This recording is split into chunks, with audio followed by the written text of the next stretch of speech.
Warning! This video has music and characters that do not belong to me.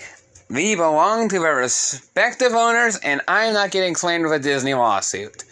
Or any lawsuit.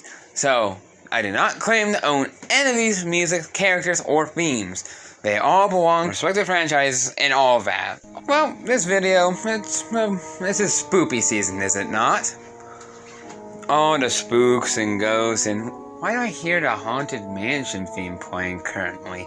Man, don't get me wrong, I love the mansion, but it's kind of odd to hear the whole entire 4A playing right now.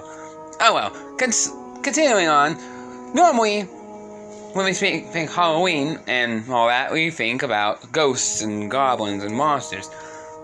But let's focus on something else, because some people will agree on this, but let's count down some of my top 10 personal favorite villains from all different medias.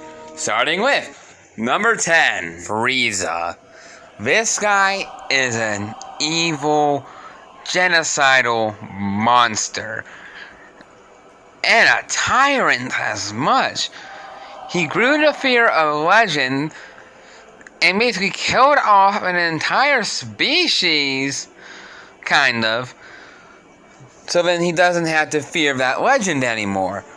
But then he got beat by the legend multiple times. Frieza is intimidating, and this is even his final form. Frieza is scarily powerful, and the likes of Goku was able to defeat him, yes, but not that easily, if you remember. Now, let's move on to number 9, Ridley. This space pirate is known to bring fear and cheats death multiple times. More times than Frieza, apparently. This guy is the cause of Samus' parents' death. Ridley is the commander of space pirates. He is basically evil and a narcissist, since he built a robot of himself just in case he dies. But he dies in almost every Metroid game he appears in, or try to escape in and all that. But he always keeps coming back, and it's nice to see him in Smash Brothers. Now, let's move on to number 8, Cyrus. The leader of Team Galactic. A madman that wants to destroy our universe and create his own with the legendaries Dialga and Palkia. He ends up getting thwarted in the end. Oh, sorry, spoiler alert for like a 15-year-old game. Basically, this man's a madman, and completely so. I respect him as a villain, and it's really cool. Number 7. You can't expect not to have the King of the Koopas here. Bowser is one of the Nintendo villains' most iconic villains. When I say villains, and specifically say Nintendo, Bowser's one of the many that pops up in your head. This guy is very powerful. His strength levels are to be matched with some other great villains that will be on this list, and he can increase his size by magic and all that. Plus, it only takes super lava to kill him. Now, let's move on. Number 6, Thanos. This man wanted to wipe out half the universe. And spoiler alert for people that haven't seen Infinity War, he succeeded. This man wiped out half the universe and has gone toe-to-toe with the strongest of Marvel characters in the MCU. He basically beat Hulk to the point where he didn't want to pop out, and the only person in Infinity War that could have basically stopped him was Thor. This man had a goal, he set out to it, and succeeded, unlike every villain else on this tier list. Every other villain has to try to lose their goal, but they fail at completely. This man here succeeded on his goal. Now, moving on. Number 5. This is where the, music contracts is coming in.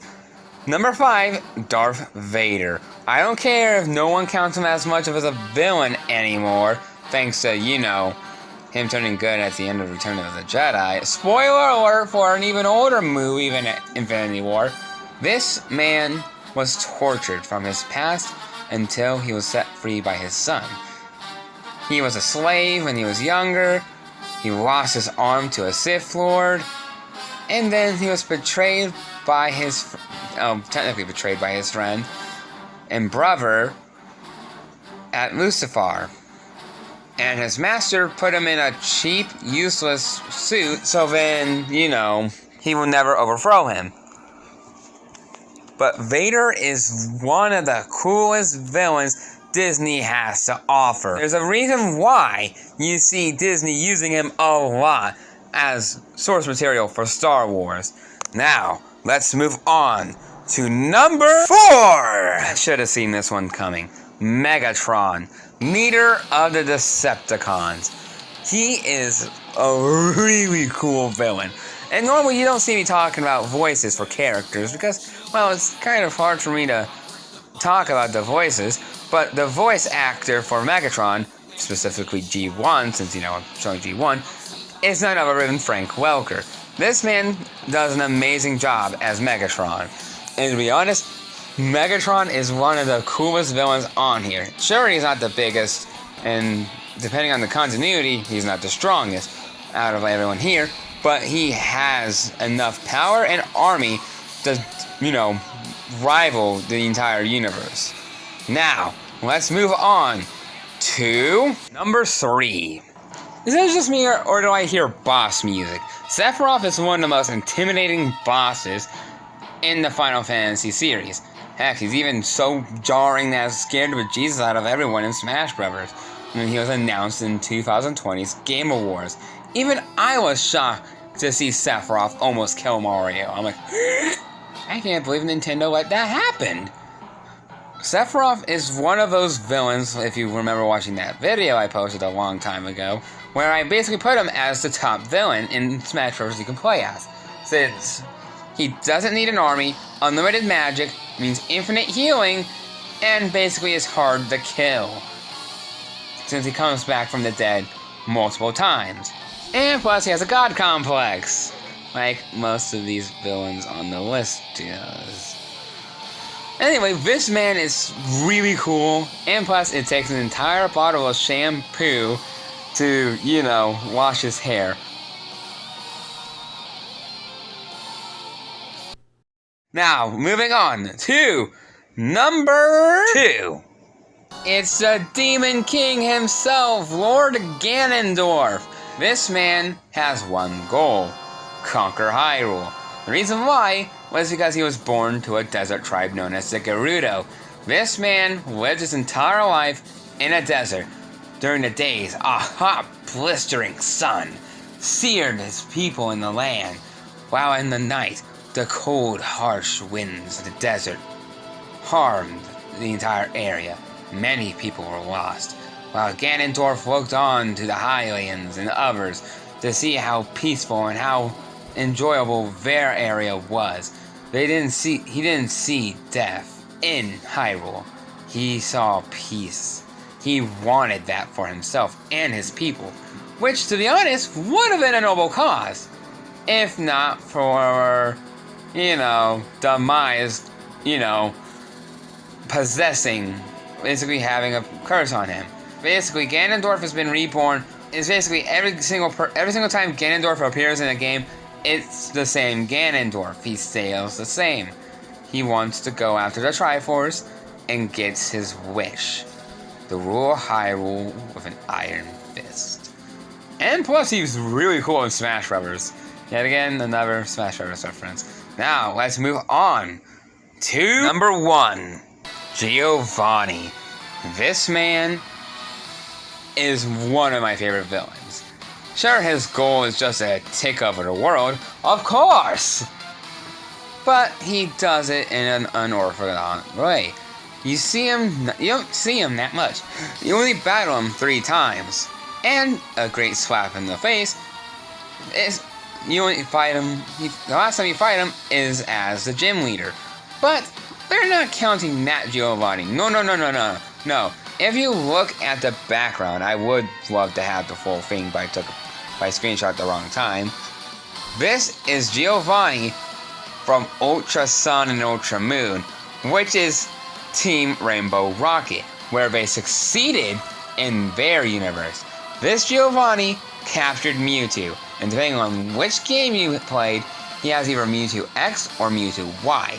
Mewtwo is one of the most powerful Pokemon in the games. Oh, world if you want to talk anime. But this guy isn't just strong. He also went to alternate universes to grab other villainous Pokemon team leaders where they succeeded, where, in the games that we played, the main timelines, they failed. Which is impressive and is cool. It shows you how much power Giovanni has.